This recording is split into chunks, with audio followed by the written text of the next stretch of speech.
Welcome to 5-Minute Solution channel. In this video I am going to show you guys how you can invert colors in images on Photoshop. So for that you have to open your photo in Photoshop, and here you will find the layer option on the top. You have to click on that, and here you will find new adjustment layer. Under new adjustment layer you will find the option called invert. You have to click on that.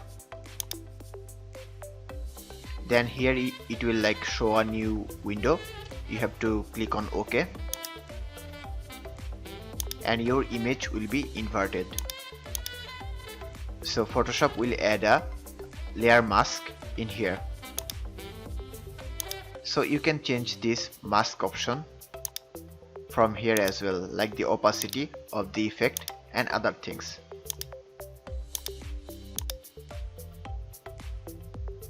So there are many options for this inverted mask in here.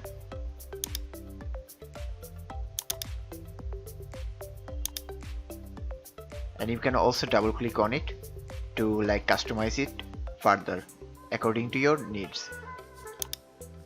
So that's how you can basically invert an image in Photoshop.